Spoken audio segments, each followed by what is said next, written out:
traditional games like Sundamanda and Chuplak Suang, two of famous traditional games at that time. Before we go further, let's check this out. This is a map of Indonesia. We know that our country is such a rich and big country. It has 34 provinces with their different ethnicities, cultures, and traditions, including the various kinds of traditional games. And here are some examples of traditional games. First, there is Egrang Batok.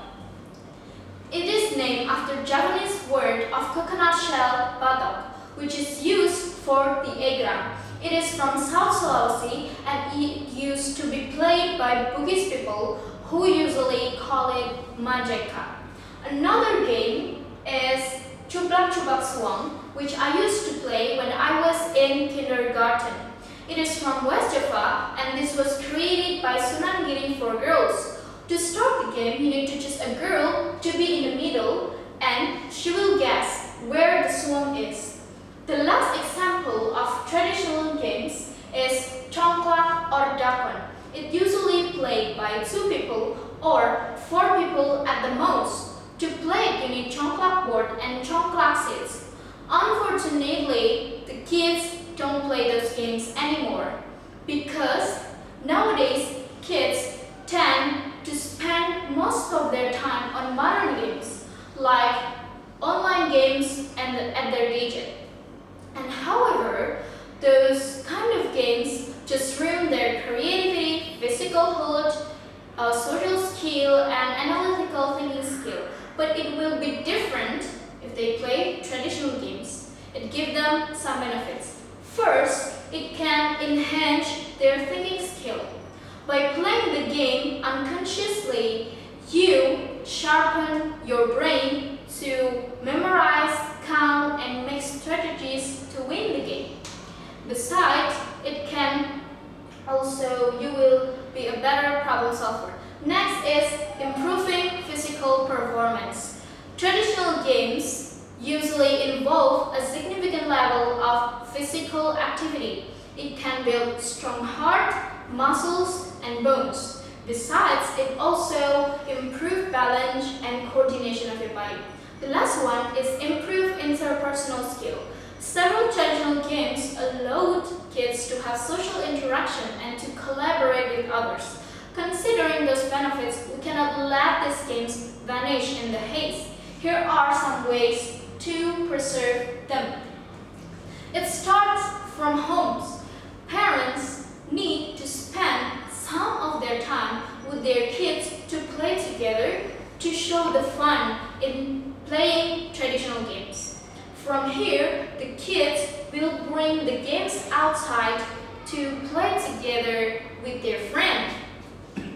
Kids also spend most of their time at school. Teachers can take part in preserving traditional games by adapting the games in learning activities. So can the school by making a traditional game club as one of extracurricular activities. And then the way to keep the existence of the game is by holding workshop and showcase on how to preserve Indonesian traditional games. All interest groups can get involved to these programs like school, education and social institution or tourism office. Next, we can also hold traditional games competition, whether at school, office, or in the neighborhood. By making fun, interesting, and exciting competition, kids, even adults, will join it enthusiastically. Then, another way to preserve the game is by holding festivals which focus on traditional games. MTGF is one of the examples of traditional game festival. It is held annually in Makassar, and similar festivals can be held in other cities all over Indonesia. Well, promoting and publishing are also effective ways to preserve traditional games. We can promote it by several media. We can publish it by magazine, just like in this picture.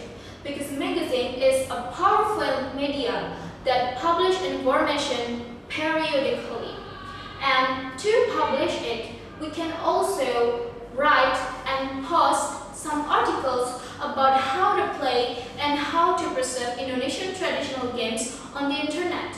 In addition, Indonesian traditional games can be introduced worldwide. And another way that can keep the existence of the game is build a community in your neighborhood, and we can make a discussion about how to preserve it, or you can make some fun traditional games events every Sunday in your neighborhood. And last but not least, we need to socialize the kids. The communities can visit some schools and they will do a socialization, which include introduce and practicing the games to the students, and even they can teach them how to make the games tools like kite and egra. So these are some ways that we can do to preserve traditional games. Traditional game is part of our culture, so we need to ensure that the upcoming generation will have a chance to know and to play the game. And then that brings me to the end of my presentation. I hope all of us can preserve Indonesian traditional games so that the kids could learn history and appreciate it. Thank you, and let's preserve Indonesian traditional games. Before I go back to my seat, any question?